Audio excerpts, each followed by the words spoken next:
भीष्म पितामह के जन्म की कथा। गंगा और राजा शांतनु के पुत्र थे देवव्रत।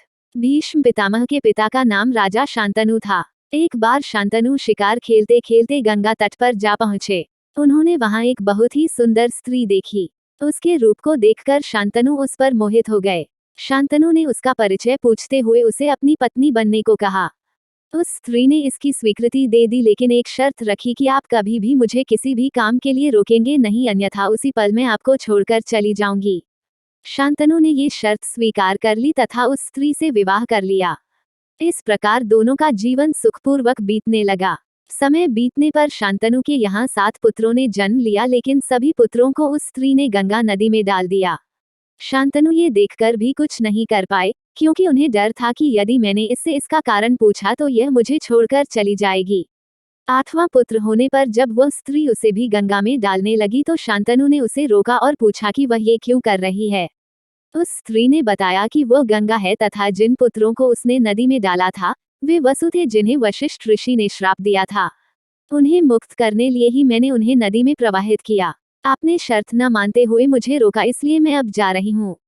ऐसा कहकर गंगा शांतनु के 8वें पुत्र को लेकर अपने साथ चली गई। गंगा जब शांतनु के 8वें पुत्र को साथ लेकर चली गई तो राजा शांतनु बहुत उदास रहने लगे। इस तरह थोड़ा और समय बीता। शांतनु एक दिन गंगा नदी के तट पर घूम रहे थे। वहां उन्होंने देखा कि गंगाजी में बहुत थोड़ा जल रह गया है और वह भी प्रवाहित नहीं हो रहा है। इस रहस्य का पता लगाने जब शांतनु आगे गए तो उन्होंने देखा कि एक सुंदर व दिव्य युवक अस्त्रों का अभ्यास कर रहा है और उसने अपने बाणों के प्रभाव से गंगा की धारा रोक दी है। ये दृश्य देखकर शांतनु को बड़ा आश्चर्य हुआ। तभी वहां शांतनु की पत्नी गंगा प्रकट हुई और उन्होंने बताया कि यह युवक आपका 8वां पुत्र है। इसका नाम देवव्रत है। इसने वशिष्ठ ऋषि से वेदों का अध्ययन किया है तथा परशुराम जी से इसने समस्त प्रकार के अस्त्र शस्त्रों को चलाने की कला सीखी है। ये श्रेष्ठ धनुर्धर है तथा इंद्र के समान इसका तेज है। देवव्रत का परिचय देकर गंगा उसे शांतनु को सौंपकर चली गईं। शांतनु देवव्रत को लेकर अपनी राजधानी में लेकर आए तथा शीघ्र ही उसे युवराज बना दिया। गंगापुत्र देवव्रत ने अपनी व्यवहार कुशलता के कारण शीघ्र प्रजा को अपना हितैषी बना लिया।